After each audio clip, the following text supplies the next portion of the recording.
So Andrew, how did you see parallels between the diva and John the Baptist?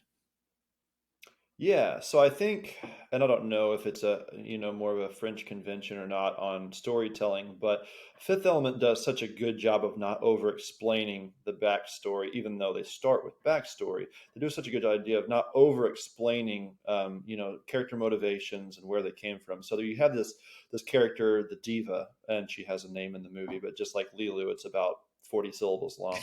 But she appears in a Mystique is how her first appearance in the movie. She has an entourage, and she's got a veil over her face, and she's very mysterious. You don't know how to take her. All you know that she's the singer, and she's kind of the it person. Um, and then she enters and she becomes this explosive voice that this voice of clarity.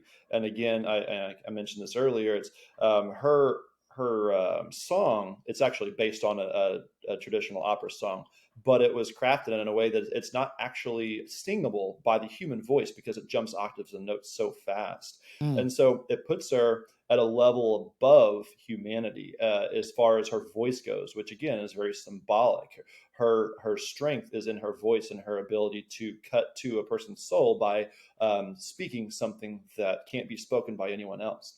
And at first, you just enjoy this moment of rapture, and then the scene devolves in this case into a big shootout. She winds up getting hit, and you find that she is the one that has these stones that have been searched for through the whole movie, and they're actually within her. And in order to essentially save the universe, she had to die, but she wasn't the ultimate sacrifice. She was a Mm. stepping stone, and she was allowing us to get to that ultimate point. So Bruce Willis' character Corbin actually pulls the stones for her, and in her dying breaths, she describes Lilu, and she says, "Supreme being, perfect creature, but also delicate." Also needs your help, which again is, I would like to, if we have time to talk about the divergent characteristics of Lilu and Christ. But she tells the importance of to Corbin, who only sees Lilu as essentially a sex object, a delicate sex object up to this point. She requires his protection, but then everybody's been telling him that she's so powerful and she's so strong, so he's starting to get an idea of she'll take care of herself. Then the diva reminds him that she needs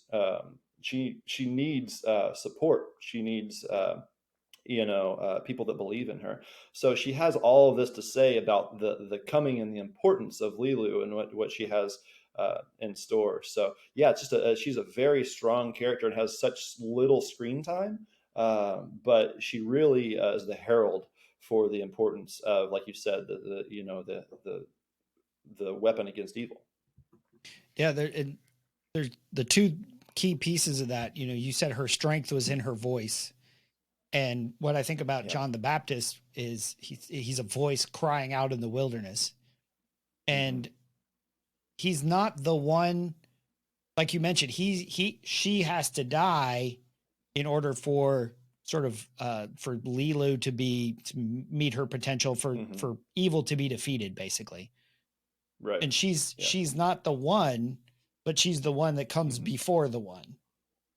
Again, Yeah. very similar to Yeah. John the Baptist, how he's and just like I think how John the Baptist was, she's very charismatic. She draws people in. She's magnetic. She Hmm. moves people.